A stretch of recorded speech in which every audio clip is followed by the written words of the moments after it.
Is World War III about to start as global tensions heat up yet again? Bitcoin fell from 109,000 all the way down to 102. There's a lot happening globally. We talked about global uncertainty yesterday, and then today we have what happened yesterday. What does that mean for Bitcoin and specifically altcoins? As we saw alts down 30 to 40%, certain microcap alts. Which projects should you be in to avoid any downturns like that if this thing continues? We're going to have that conversation. We have some news to share with you. The new Ethereum company that's looking to be like MicroStrategy, but with Ethereum. They bought a crap load of ETH, and then their stock did something interesting. We'll share that. Also, Polkadot is looking to put $2 million, not into changing the logo on CoinMarketCap, but to something else, a treasury of sorts. We'll have to hear what they're putting that money into. A lot of stablecoin news. Amazon and Walmart want their own stablecoin. Wow, what does that mean and what chain is they going to be on? We have that and much, much more on today's episode of Sin City Crypto. Let's go.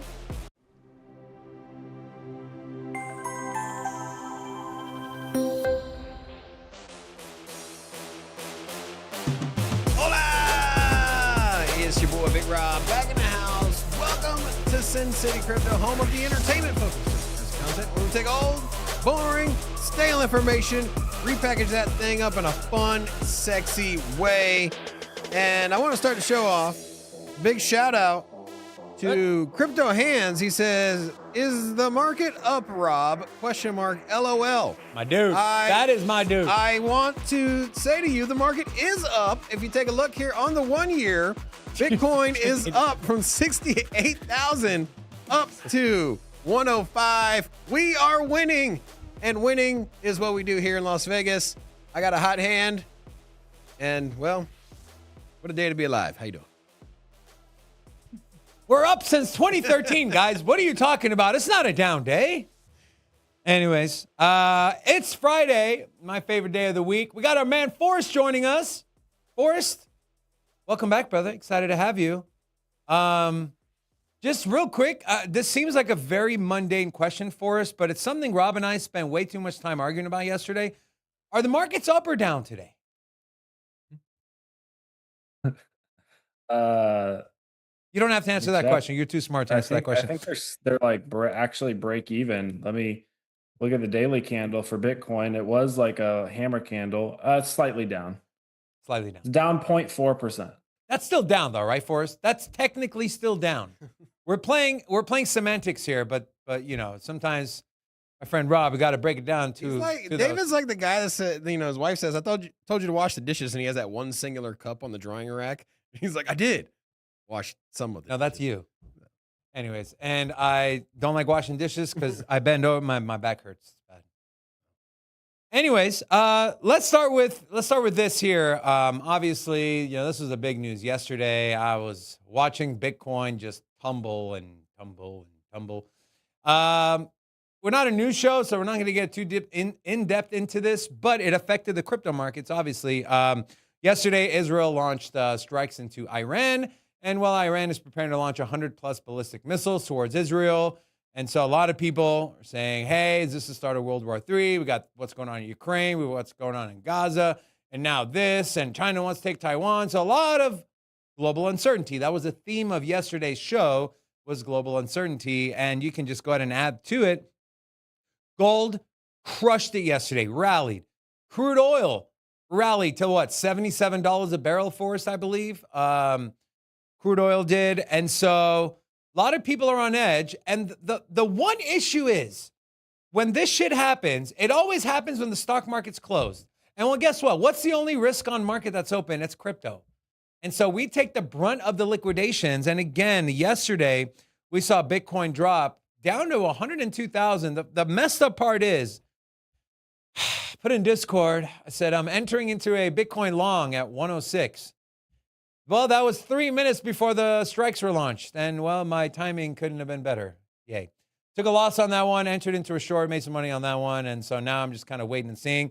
Before us, with all this uncertainty, macro, global, Bitcoin so far has reacted negatively to what's happened when it comes to things like this. Look no further than Russia, Ukraine. Look no further than Israel, Gaza. Look no further than really any global conflict. What are your thoughts? I mean, are you only feel safe in things like gold, or you think the narrative is shifting? And what are your thoughts here? I mean, I think gold's the best asset in the world. Like it's proven itself. It's just continually like what is the asset that goes up when bad stuff happens? It's gold. And Bitcoin proved yet again yesterday that it's not that asset. But that being said, I still remain pretty bullish on crypto for a time. Bitcoin held a lot stronger than I would have anticipated. I don't know. I'm getting, I'm open to being wrong, and maybe we do get some downside, but still remain pretty bullish. And it does actually remind me, getting flashbacks to like the Israel Gaza situation where we've just been ranging in a bear market for a very long period of time. And then the Israel Gaza situation happened, and then markets full sent like 2 weeks later. Yeah. So I think when you've just been ranging sideways for a while and chopping around, and then something like this happens, I don't necessarily think that this means like as long as it doesn't escalate to nuclear war, which we've got bigger problems to Yeah. worry about than the market, then I don't really view this as being particularly bearish. I think it's actually like, what are they going to do? Print more money to finance a war if this does continue to, keep going on. Do you think So that's I what don't know. I'm not like super strong like bearish or bullish on this Forrest, development. you brought up the last time this happened and how the markets really rallied 2 weeks later. Do you think the same is going to happen now? I think that's the time frame. That's been my time frame, regardless. Before all this happened, my time frame has been like June, July. We should see upside, ideally new all-time highs. There's just a lot of bit. The problem with Bitcoin and crypto is like alts really have a hard time running without Bitcoin. And there's just an insane amount of Bitcoin for sale between like 110 and $125,000. There's just a ton. There's crazy amounts of Bitcoin. So somebody's going to have to eat through that before we can go higher. And I think it's unlikely we see alts rip before we see Bitcoin at least take out that ask. No, What are your thoughts, Rob? the thing that you typically see with global uncertainty, with these big black sheep events or just things that spook the Say markets. black sheep events? Yeah, black sheep events. Black swan. Black sheep, man. You said black sheep. You haven't heard black sheep before, bro? I have not when people are referring to Hey, extraneous. well, things. you know what? There's black swan events, Look, which I like typically animals. happen in traditional markets, and you got black sheep events, which happen in the crypto market. So You are the one to be able to really take anything and turning into a positive man. That's good. all right, so you look historically. When has the markets freaked out? I think COVID is probably the extreme or the big asterisk when it comes to the markets.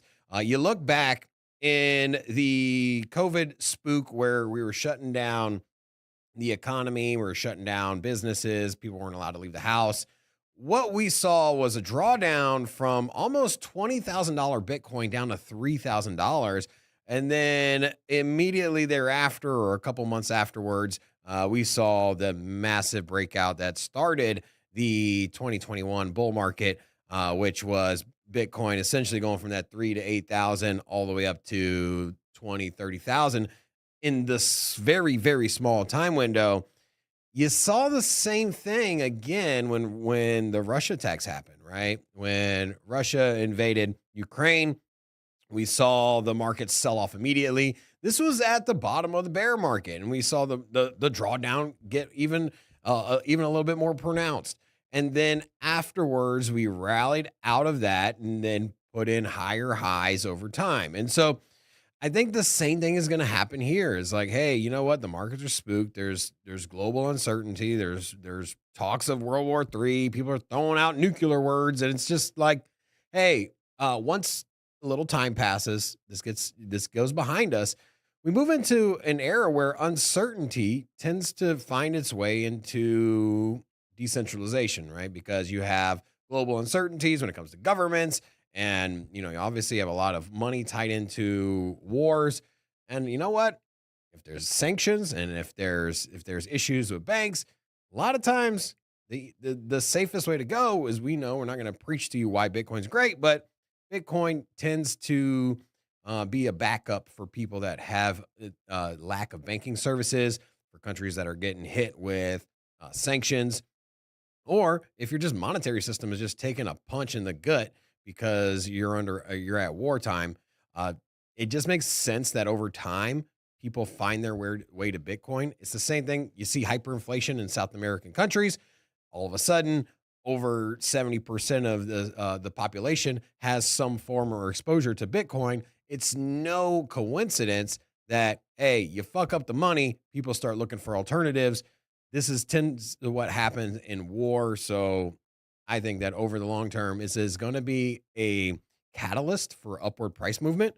Obviously, we're not looking for this style of catalyst. We would like just natural sustained growth, but it is what it is. You get wartime events, and there are causations that come with it as well. So, I mean, just take a look at these green markets here, guys. It's absolutely insane. I'm never going to let you live that down, by the way. Biggest loser. I mean, we went from ETH biggest gainers ecosystem to ETH biggest losers ecosystem. Speaking of ETH biggest losers, interesting thing I'm about to show you, but optimism, I think is leading 15% down. Celestia down 14. I think everything's down. Alts took an absolute beating.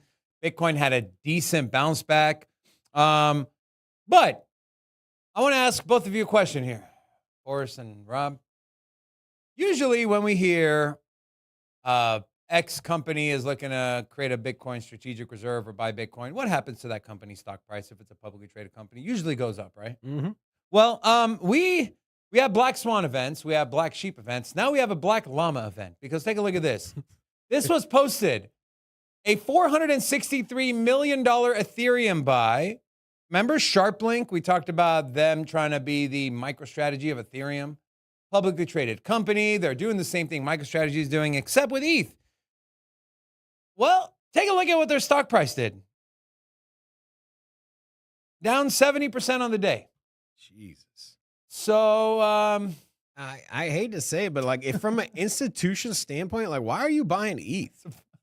And like, for myself, cool. Like, all right, okay. Hold on, you know what? ETH at $2,500, ETH at $2,600. I think compared to Bitcoin in a small time horizon makes sense. Like, sure. I think I think that ETH will go from 2,500 to that. And we talked about this yesterday. 2,500 to over 5,000, and I think that happens before the end of the year. I think it's going to outperform Bitcoin. However, from an institutional perspective, where you got investors, you got board members, you got public earning, like, why are you investing in ETH? Come on, man. That's not a good move, bro. 70% down. Forrest, is this a warning shot to anyone else who's even thinking of considering of buying Ethereum?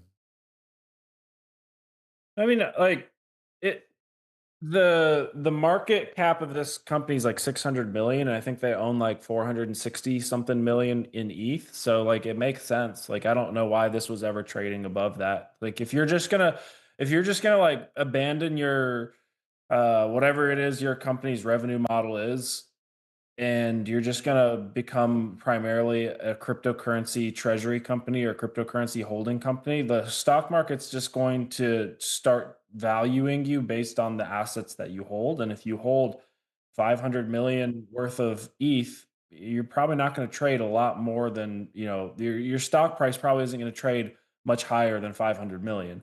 So I think that's what's going on here. This thing was just way overvalued for whatever reason. Yeah. Interesting.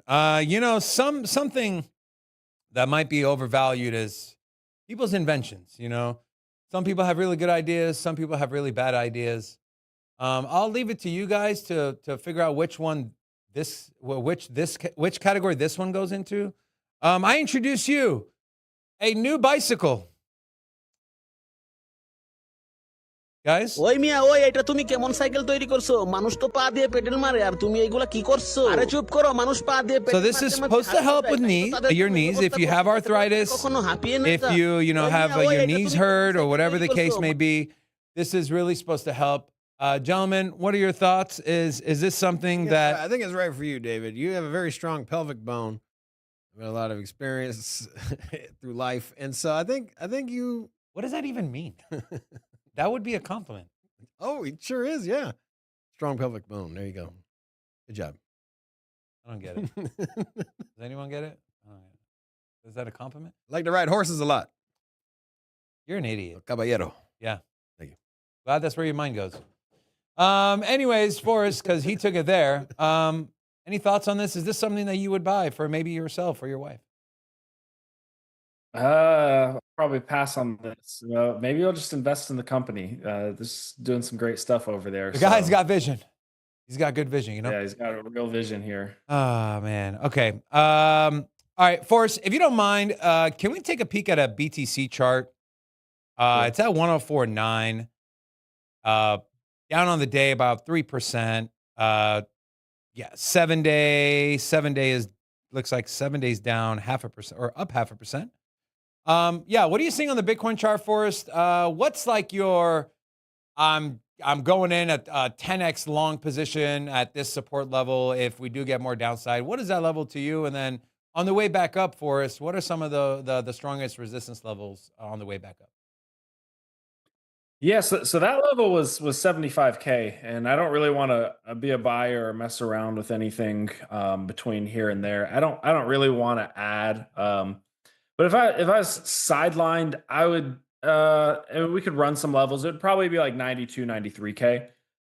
So if we want to throw on some like long and short levels off of our recent move from our low and from our high.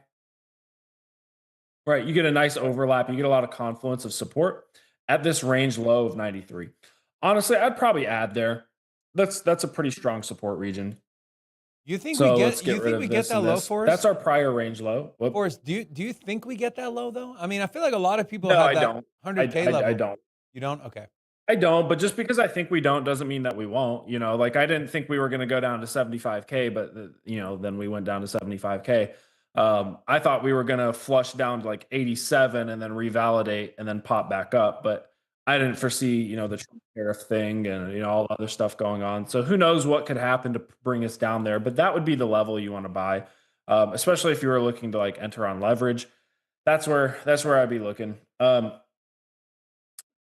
Anything between here and there, as far as I'm concerned, is really just chop, and anything all the way up to 112 is very like all time high, is very heavy resistance. There's a lot of Bitcoin for sale between 110 and even all the way up to like 125, which is just unfortunate, right?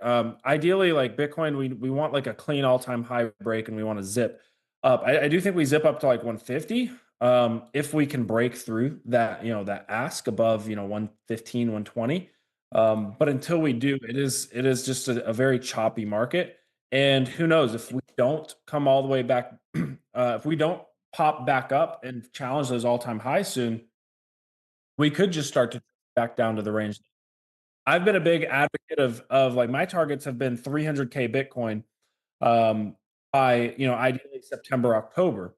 But this recent fall down, like we got our that was kind of where we were targeting when we were down here. We saw our nice lift off and our nice trend all the way up to all-time highs, and then we got rejected. And now this latest price action is giving me a little hesitation on are we going to reach those targets in this time frame? I still think one day Bitcoin will trade at those targets, but the aggressive blow off to like 300K Bitcoin, we're just starting to run low on time if we're going to actually see that. What I would like to see for that to happen is I would like to see an ascending triangle under prior all-time high. So, two options would be like an inverse head and shoulders would come down to 93. That would be a strong way to move up. But I do think that would be, take until September potentially to even get to all-time high. What I would like to see is an ascending triangle here, is a nice wind up ascending triangle and a big breakout in, late June, early July, with a move, a pretty swift move to 150. Then we can get our correction, back down to 130 or whatever, and then I'll have our final run up to 200K plus.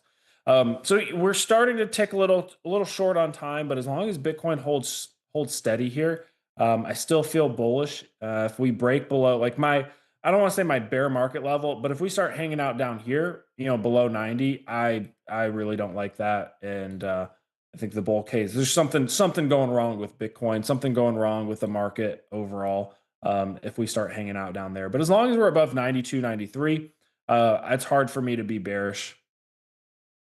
Awesome. I want to take a look, a couple of pieces of news here. And so we have this was posted by Coin Bureau. Tokenized finance just leveled up.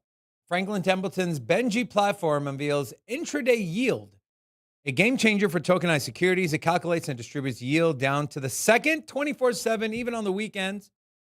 Blockchain-powered innovation for global investors. So we're going to see more of this moving forward. And at what point, if any, do you think the stock market, the NYSE, will be 24 hours a day, 7 days a week of trading?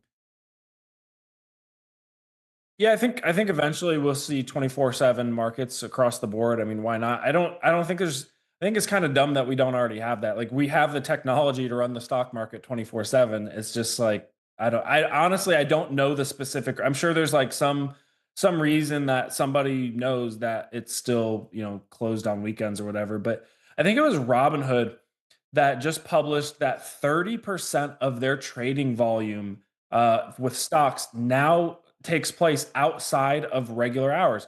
Why? Because you've got people that get home from work, the stock market's closed, but they just put in an order for whatever stock they're buying, and it'll go through. It's just in the extended hours period of time. So like I don't really understand why we close the stock market at 4 every day. Yeah.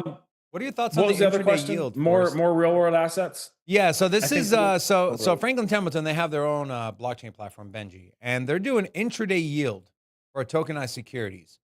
It calculates and distributes yield down to the second. And so an example, and I know this is not just specific to, let's say, Venice token, right, VVV, but you stake it on there, and then every single second it updates, and you see the rewards you earn. Kind of something similar. That's what it sounds like. But obviously, this is Legacy and TradFi doing this. What are your thoughts on this? And do you think this is something that can garner people's attention, but more importantly, people's money?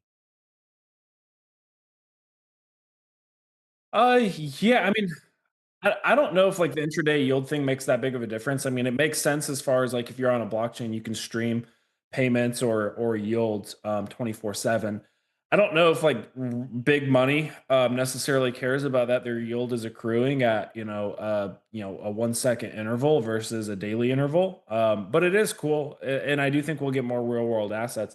But I don't necessarily. It's kind of like that thing of like the idea of being on through blockchain, being able to stream somebody's paycheck to them, like on a second by second basis or a minute by minute basis. But at the end of the day, like I mean, even like a daily period time frame is enough for most people. I don't think like you need, to get your pay, get your pay like while you're still at work, like halfway through your shift or whatever. So I don't know. It's cool technology, but I don't necessarily think it like is people are gonna move their money just because of this one thing. Cool. Yeah, I'm kind of with you on that one, Forrest. Just I think the bigger idea here for me is that we're seeing legacy companies and enterprises not just talk about it, but actually dabble in blockchain technology, stable coins, cryptocurrency. To me, that's exciting. We've been in the space for a while. We always talked about this day is going to come, it's going to happen, and it's actually here. And some people, you lose sight of it because it's happening in real time versus 10 years from now when we look back and we say, yeah, remember that time that Franklin Templeton tried to give yield every single second of every day on tokenized securities? I'm like, yeah, I remember those days. Well, you're here now, so just take advantage of it while you can. Those of you that watch our show know how extremely bullish I am on BitTensor.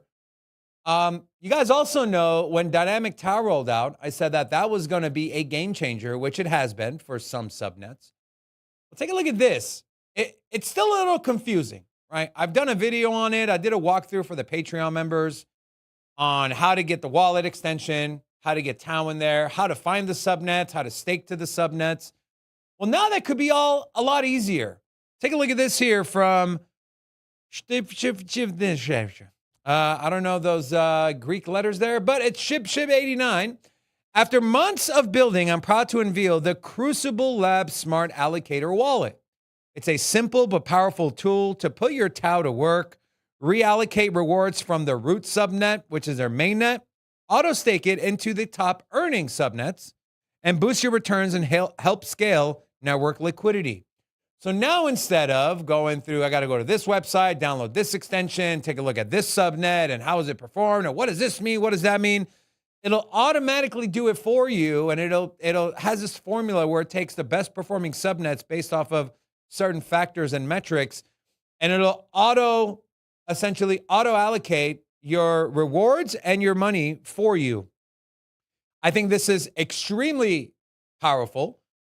I think it's going to allow the people that are just maybe not that technologically savvy or get confused easily or are just scared that, hey, you can have your money in this and it'll do it for you automatically. Now, there's obviously some risks to that as well.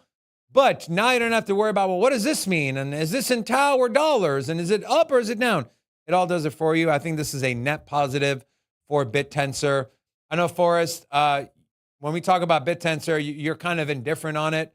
Can you maybe pull up a Tau chart in the meanwhile, and we can take a look at what are, is Tau at a good entry point now?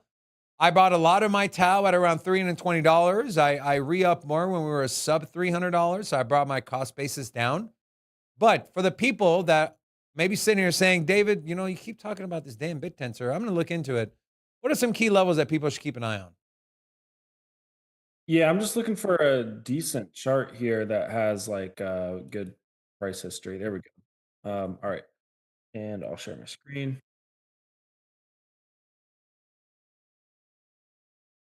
All right.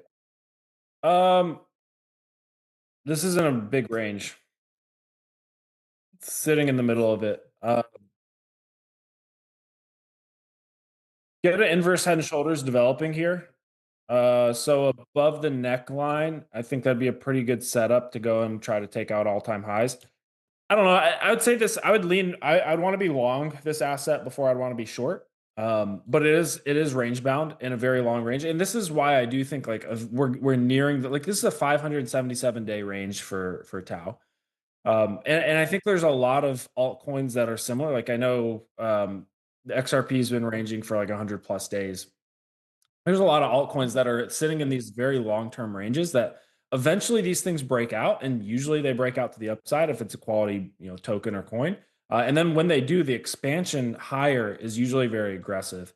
So I know it's a wide range from like 190 to 700, but when you zoom out, this potentially ends up being very, there not being a lot of difference between, allocating anywhere in this range, right? Because if this breaks out of the range, look at the last time it broke out of a range. It ran from 45 to 700 or so.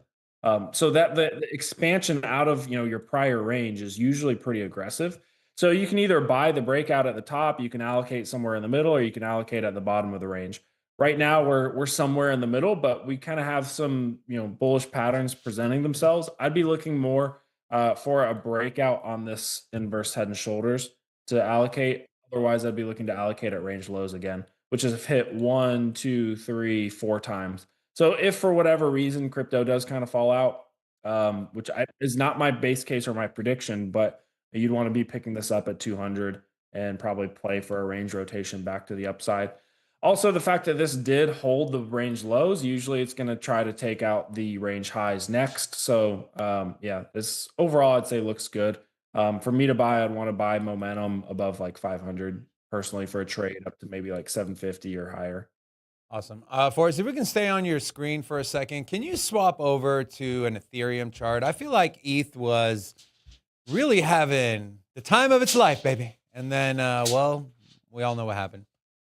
Does ETH look strong here for us? I feel like the momentum's picking up. Virtuals just did that Iris launch on ETH. It literally 500x'd.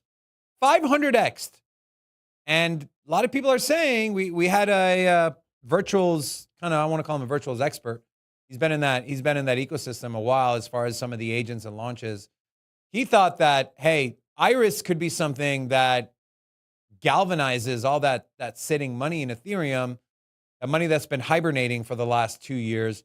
What does the market structure of the chart tell you on ETH? And I'll stop talking, I promise. Yeah, I mean, I'd say ETH still looks very good. So you kind of have like two range lows, or you have like this at the end of the day, this is just, again, another altcoin that's stuck in a range. This one's a shorter range than what we just looked at with Tau. This is a 32-day range, but it's a fairly clean range with a couple of deviations, like we talked about last time with range trading, or maybe it was on the trading channel. When you do deviate from the range and then go back in the range, generally you move to the opposite side, and that's exactly what happened. We failed breakout, and then we moved all the way back down to the bottom of the range. There's no difference here to me for ETH than here or here at any point at this range. It is ranging, and until it breaks out in a sustained manner, one side or the other, this is just chopping sideways. But that being said, this is coming off of a big, bullish pull. So this is essentially just, a big bull flag. Generally, these are going to continue upwards. So again, this fits my bullish underlying sentiment for crypto here. We've also just reclaimed a big, larger range. So if you look at this huge range on ETH, this has now turned into a deviation. We've reclaimed the bottom of this range. Generally, that means you're going to move to the top of the range. That would be $4,000 ETH. Time frame on that happening, I don't know, but I'm guessing relatively soonish. But again, these things can range. You look at the last time this ranged down here, this went on for 90 days, and we're currently 30 days in. I hope we don't range for 90 days, but it could be another 60 days before this thing decides to break out to the upside.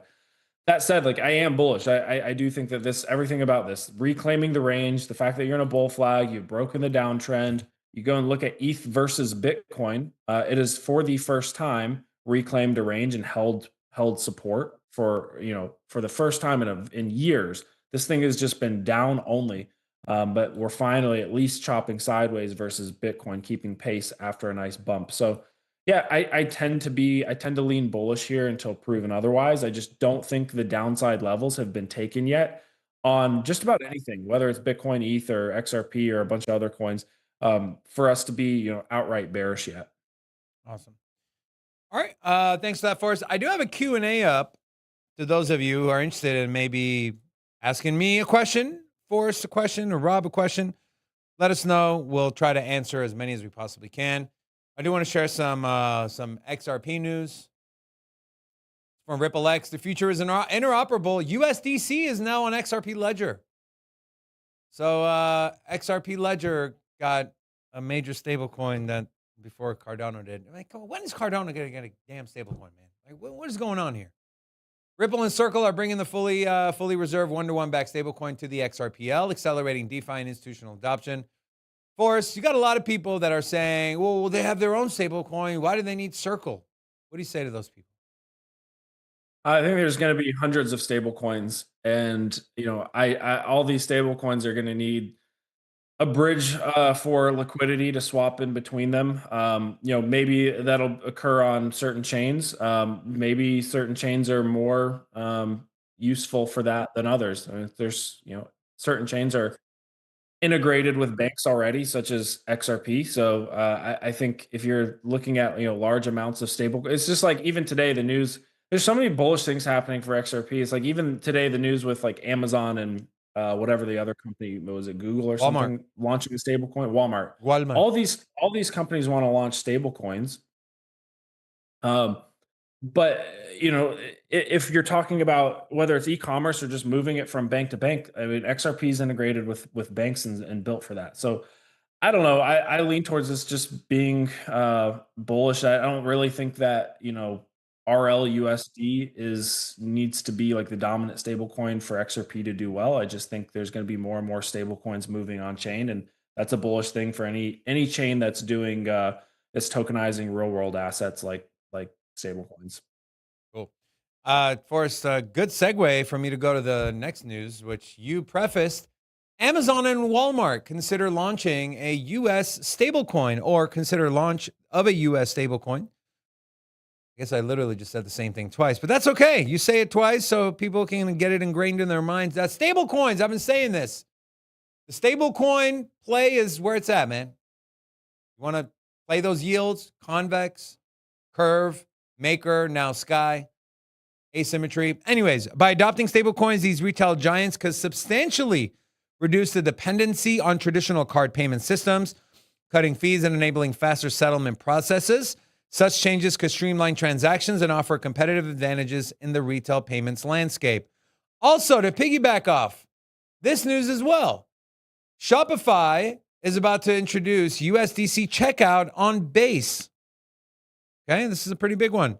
Shopify merchants can now accept USDC payments from consumers anywhere via their existing checkout and order fulfillment flows. No new integrations or third-party gateways necessary.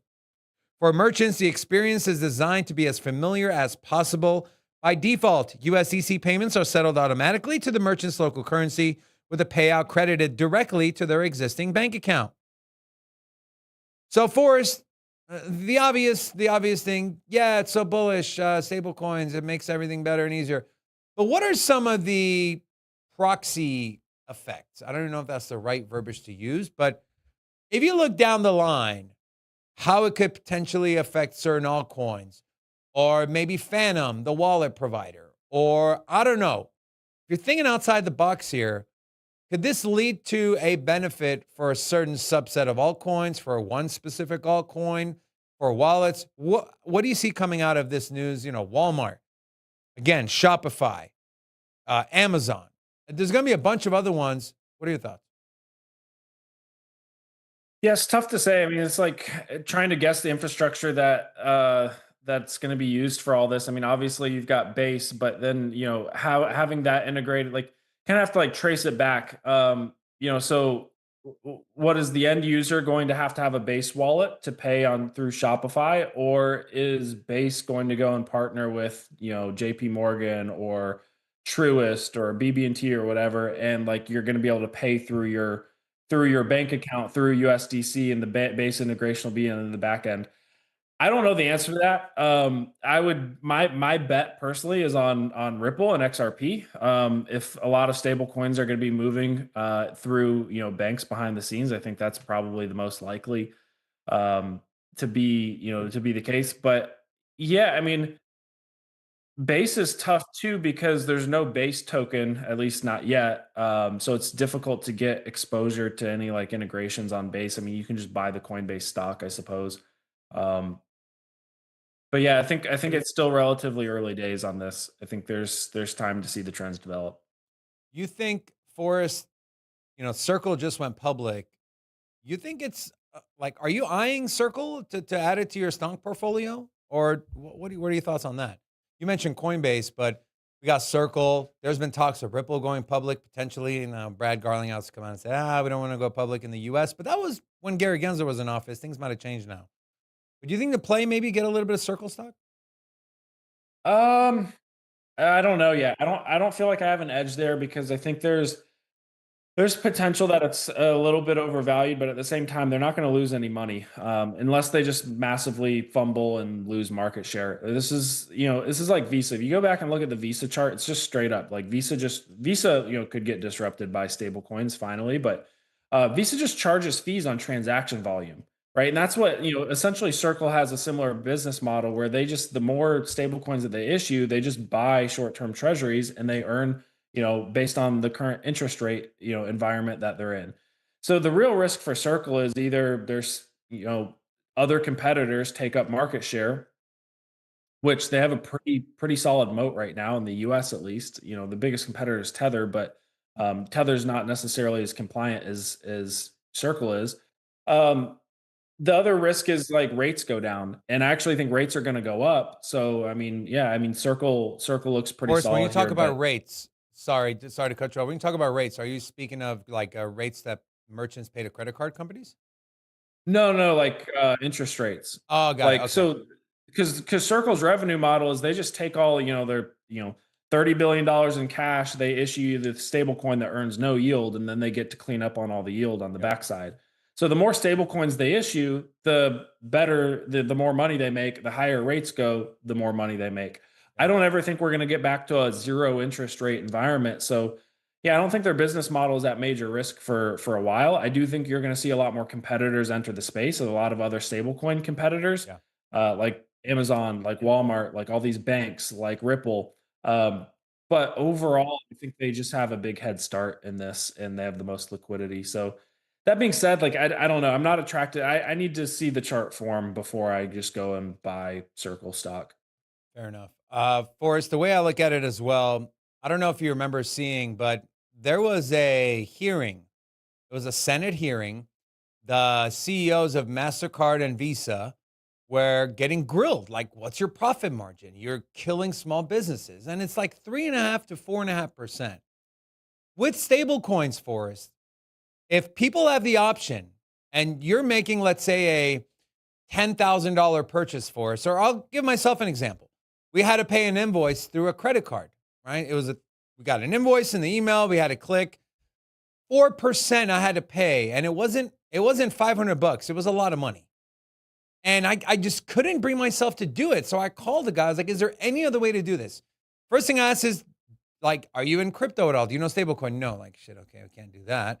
Well, what about Zelle? What about a money order? I am not paying $400 or $500 to send money. I'm just not doing it.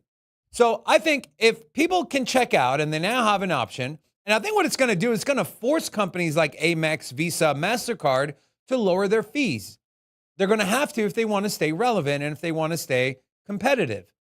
Because I'll tell you what, we recently had a big transaction and I sent a lot of money in a matter of seconds for like $3.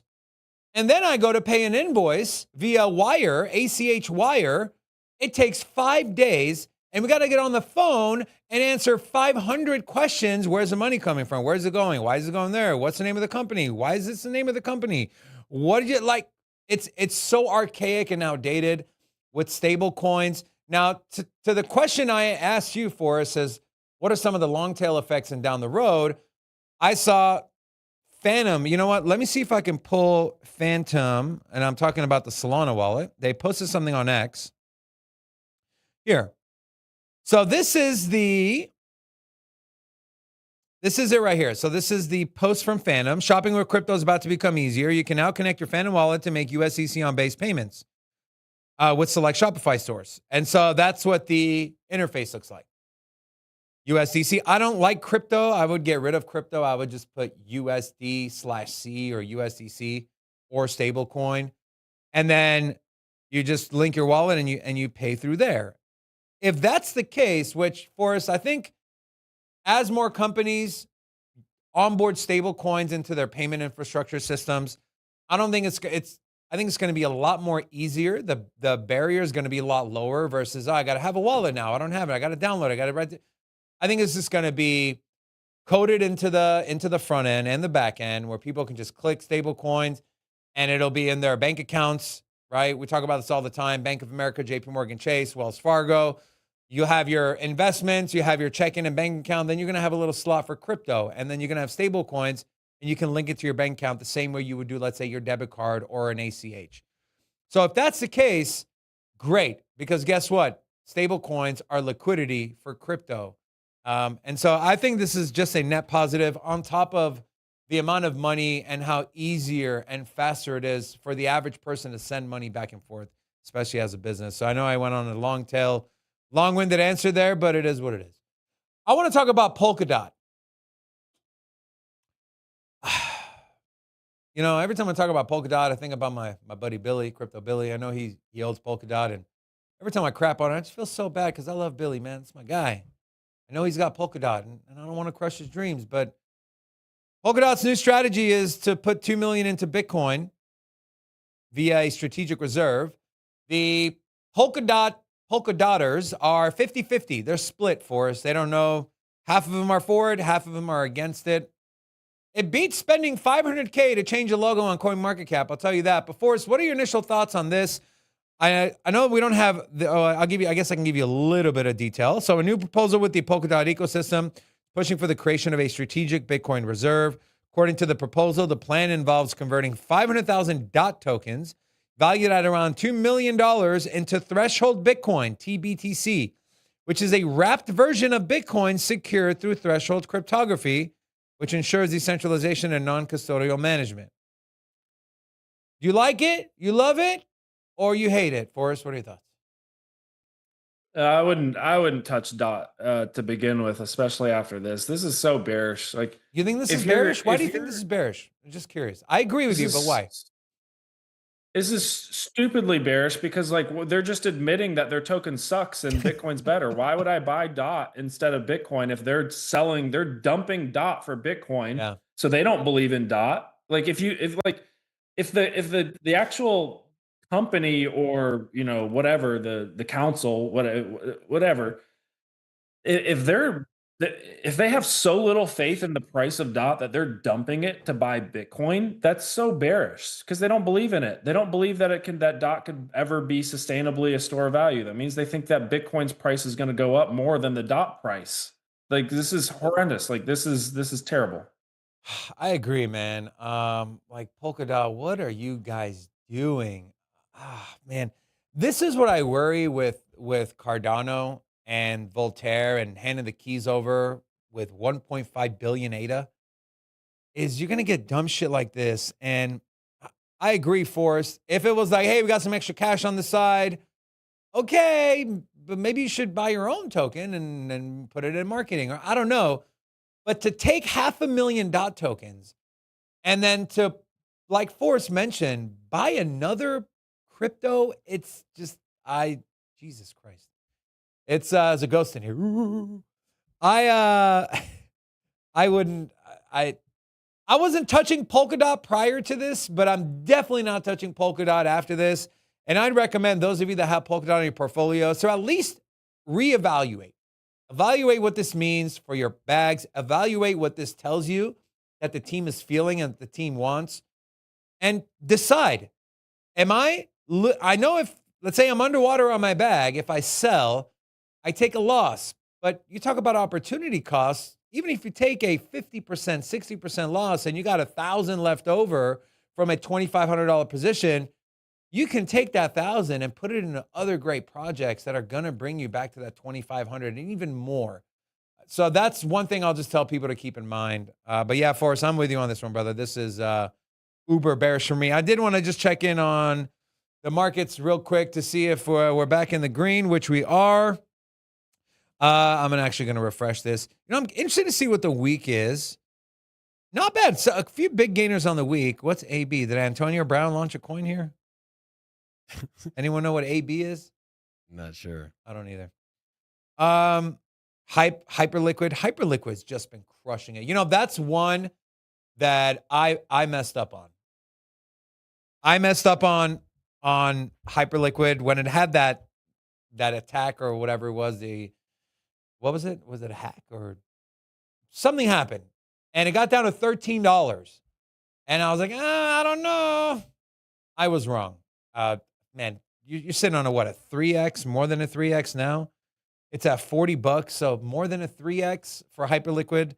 It's been absolutely crushing it. But I want to get Rob. I want to get your thoughts on the Polkadot news, taking 500,000 DOT tokens, selling it for Bitcoin, and creating a Bitcoin reserve. Forrest and I are both bearish. Old steady lads. Remember that one? Yeah, I do remember that one. How can you forget?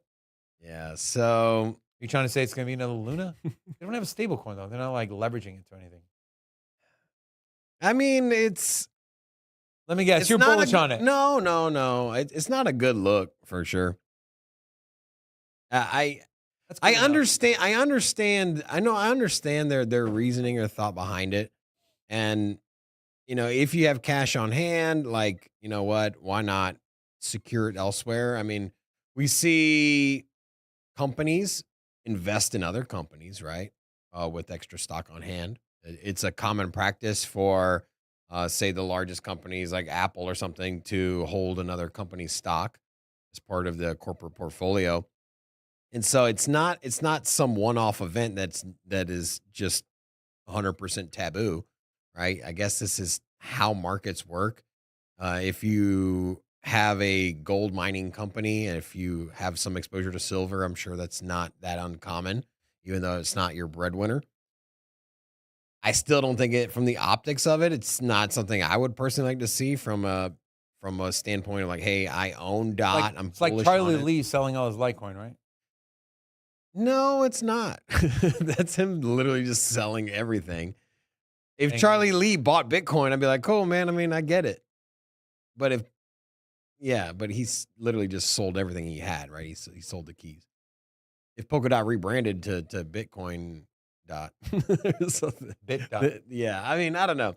At this point, it might work. Who knows? I don't think it's going to be something that's going to move the markets. And so at the end of the day, it's maybe a talking point story. It signals that Polkadot is not going the traditional route because one, we saw, what did we see Polkadot do, right? They became publicly traded in overseas. What market was it? Was it like Amsterdam or something? I think it was Papua New Guinea. It's not Papua. I think it was Amsterdam. So, they're already doing unconventional blockchain moves, or at least from a company standpoint. And so, you know what? Here's yet another one. And maybe this is something that they embrace, right? Maybe they do the contrarian corporate strategy where everyone else is playing by the rules, because you know what, in life, if you just simply follow the pack and do as everyone else does, it's hard to break out. I think that's just a good life lesson. Like if you go to the same school that all your friends grew up in and everyone lives in middle America town, nobody ever gets out of the town. Everyone stays. And like for instance, I'm from Norfolk, Virginia. Virginia, yeah. So I'm from there. Everyone typically goes in the military, goes to the shipyards. And if you just do what everybody else does, I thought they went to the casinos. like or rolled the sevens. it's a respected career field. Love how you change your Virginia story every time you talk about it. But hear me out here. So you have this, if you want to do something different, you want to break out and you don't want to be amongst the crowd, then you have to take some risk. You have to be odd. You have to do things that kind of people question. Makes sense. And so I could have just went and worked in the shipyards, right? I chose to be odd. I chose to leave and come to Vegas and chose to start this career field. And so in that aspect, I was also a risk taker, weird, and everyone else questioned me. You really think that's what makes you odd? There's a lot of things. Newsflash, buddy. But you get what I'm saying? And so maybe they embrace it. Maybe they embrace that contrarian push against the norm or what people expect. And hey, MicroStrategy also caught a lot of flack for buying Bitcoin too. Robin, they're not a... I understand, but what I'm saying is that without any change, Polkadot was going to die. Do you not agree with that? They were going nowhere. And you think buying Bitcoin is going to... I'm not saying that's the answer. I'm just saying that them embracing something different, because what they've done so far hasn't worked. Exactly, but it has nothing to do with their finances. It has to do with their... So then what would you do in their shoes? Not sell 500,000 of your token to buy Bitcoin. It's not going to change anything. It's not going to onboard users. It's not going to bring people into your ecosystem. It's not going to bring builders. It will. Maybe it will. For what? I think maybe holding Bitcoin as part of your strategy might... Hey, guys, I have 6 chains to choose from. Solana, Cardano, Ethereum. I'm going to go build on Polkadot because they have a treasury of 2 million Bitcoin. Okay, then do exactly what Solana and Ethereum do, and then good luck. Hopefully you get adoption. Don't do anything weird. They have good. Polkadot has been Polkadot. losing. Solana and Ethereum have done fine. But what I'm saying is, how many other projects have done already what Solana and Ethereum have already done to try to do it quote unquote better and just didn't catch momentum? There is a host of layer ones that are the next Solana, that are the next Ethereum. How many times have you heard that? It ain't rocket science. And so I don't agree with them. I'm not sitting here saying this is the best move. Oh my God, I'm buying Polkadot. I'm just saying from an analytical perspective, them doing something different that pushes against the grain might be a good move in the long term. And maybe 4 years from now, we look back and we're like, man, you know what? Polkadot, I was talking shit about them when they did it, but Polkadot, man, like that put them up. You know what? Like, sure. I mean, Forrest, back me up here, man. That's the dumbest take you've ever had. You're such a smart guy, but that is the absolute dumbest take I've ever heard in my life. We're going to look back 2 years from now. No one's going to be using Polkadot. We're going to say, oh, guys, wow. What part of this is not I don't agree with it. I'm just saying that from an external perspective. Oh, no, man. You sound like you're about to go drain your bank account and buy Polkadot. Forrest, help me out here. For the love of God, please. Yeah, I mean, it's already like it. They're already not doing well. I don't think this is gonna just be the thing that helps them out. Like maybe they make a recovery. I mean, there's projects. I mean, everyone was talking about ETH being dead, 3 weeks, maybe a couple months ago now. But, now, ETH's made a bit of a comeback. Maybe Polkadot will make a comeback in the future at some point. But I don't think just owning some Bitcoin. I mean, honestly, like if you're part of the foundation, it probably is a smart move. Like, Polkadot's bearish, Bitcoin's bullish. Like, yeah, you probably want to have Bitcoin. But as a holder, or I'm not a holder of DOT, but if I was a holder, I'd just do the same thing. I'd just front run them. I'd be like, I'm selling my DOT for Bitcoin. And when DOT figures out what's going on, and if they make other changes, then maybe I'd buy DOT. But as of right now, I'm going to make it real easy for my friend Rob. I'm going to give him an analogy that I know for a fact he's going to understand because I know how passionate he is about our business and our studio. Rob, imagine I sell 10% of my equity in this company and I go buy 10% equity in the competitor across the street. Is that a good business move? I would. The answer is no, man. It's no. Why you ask me a question and you don't want me to answer it? Okay, go ahead. No, that's a dumbass move. Thank you. That'll do it for the show today, guys. I want to thank you all very, very much. Our friend Alex O should be live right now on Sistine Trading. If you just stay in this stream, you'll be automatically redirected to the Sistine Trading stream that is live right now. Again, with our friend Alex O, man in the stream. The beauty of that channel, guys, is you're going to get a different streamer every day. So you'll get different views, different key levels, different trades.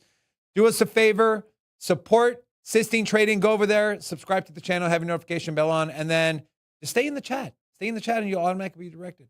Also, before we let you go, I want to give a big thank you. Today's show was brought to you by Cam's Blue Wire Technology, our longest tenure sponsors. Big shout out to Cam's. If you are running a business and, well, you need really anything that has to do with internet or cybersecurity or connections, visit BlueWireTech.com or click the link in the description of this video. With that being said, Gina, you're getting real good at this. I'm going to have to give you a raise up.